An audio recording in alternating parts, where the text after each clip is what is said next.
Hola compañeros, hoy vamos a hablar sobre los conceptos fundamentales de un contrato. Según el artículo 1454 del Código Civil ecuatoriano, un contrato es un acto por el cual una parte se obliga para con otra a dar, hacer o no hacer alguna cosa. Este concepto refleja la importancia del acuerdo de voluntades entre relaciones jurídicas. Nuestro video se centrará en su definición de los elementos y requisitos de validez, explicados de manera clara y con ejemplos. Ahora, hablando de los requisitos de validez de un contrato, según el artículo 1461 del Código Civil, son los siguientes. El consentimiento debe ser libre y estar exento de vicios como error, dolo o fuerza. Por ejemplo, si alguien firma un contrato bajo amenaza, este sería nulo porque el consentimiento fue forzado. El segundo es la capacidad. Las partes deben ser legalmente capaces, según el artículo 1502. Son incapaces los menores de edad que no estén emancipados y los interdictos. Por ejemplo, un contrato firmado por un menor sin la representación de sus padres obviamente va a ser inválido. El tercero, objeto lícito. El objeto debe ser determinado ilícito. El artículo 1463 establece que no puede haber un contrato respecto de cosas fuera del comercio humano. Por ejemplo, no es válido un contrato para vender órganos humanos. Y el cuarto es la causa lícita. Aquí nos ayuda bastante el artículo 1467 del presente Código Civil, que la causa del contrato debe ser moral y legal. Si el motivo del contrato es contrario a la ley, este será nulo, como un contrato basado en actividades ilícitas.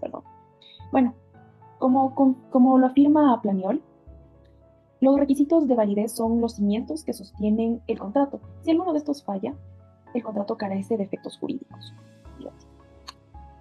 Así es, Rafaela, continuando con este tema, que es un contrato. El artículo 1454 del Código Civil define el contrato como un acuerdo de voluntades con el objetivo de crear, modificar o extinguir obligaciones. Para entenderlo de mejor manera, consideremos el caso de un contrato de arrendamiento, que percibe de las ambas partes, acuerdan que una proveerá el uso de una propiedad, de un domicilio, y la otra pagará una renta. Este acto genera derechos y deberes para ambas partes. Ahora bien, diversos autores complementan esta definición según Potier. El contrato es la convención entre dos o más personas para constituir, regular, modificar o extinguir un vínculo jurídico.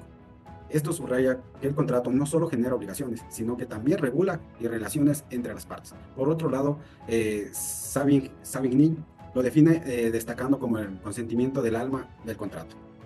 En el cierre quiero destacar que los contratos son fundamentales en nuestras vidas, desde comprar una casa hasta aceptar un empleo. Los contratos regulan nuestras relaciones legales, como dice el artículo 1561 del Código Civil.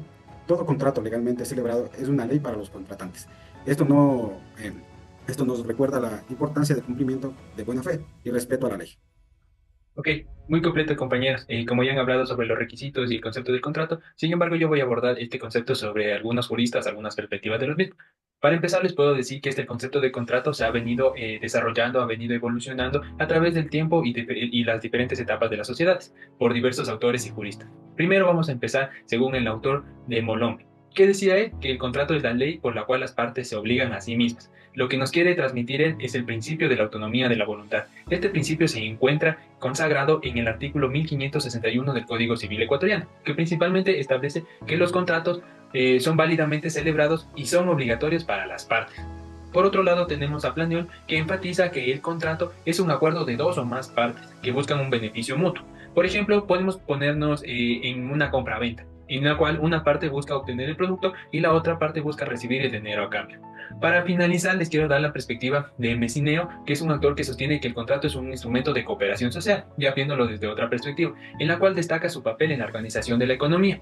Entonces, podemos tener la idea de un contrato en una sociedad, en el cual varias personas unen sus esfuerzos con la finalidad de un objetivo en común. Bueno, para poner en conclusión, todas estas definiciones coinciden en que el contrato es un acto jurídico que busca crear efectos jurídicos válidos y que estén protegidos y resguardados por la ley.